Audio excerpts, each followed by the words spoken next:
Mr. Thompson was the kind of boss who loved paperwork. He believed every action needed a form and every form needed a signature, from both the employee and a manager. His motto? Documentation is the backbone of productivity. We all knew that in reality, it just slowed us down. One day, Thompson rolled out a new policy.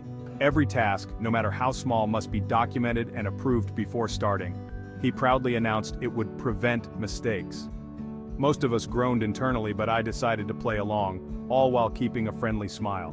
After all, I had nothing against Thompson personally, it was his policies that were the problem. Later that week, our team was asked to handle a last-minute client request, a rush job.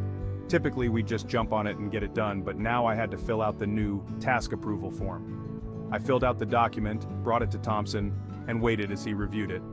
He signed off, but by the time I got back to my desk we'd already lost 30 minutes. I worked efficiently, but we ended up delivering just past the client's deadline.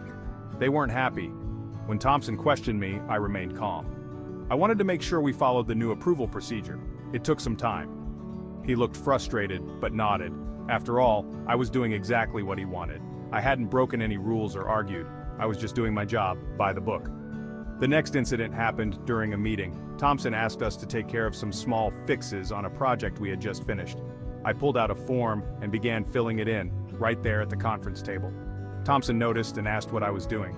I smiled and said, "Just documenting the new task per policy." He frowned but didn't say anything. He couldn't really, I was only being diligent. The final push came when an urgent IT issue cropped up. One of our critical systems went down, and everyone looked at me since I was the tech-savvy one.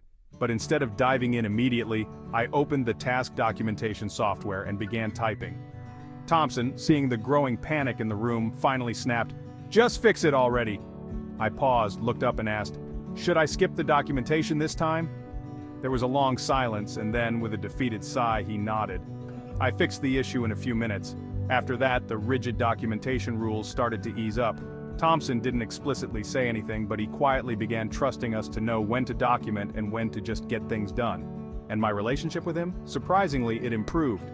By showing I was willing to comply, I think he realized I wasn't against him. I was just trying to make things work, even if it meant following his rules to their logical and ridiculous end.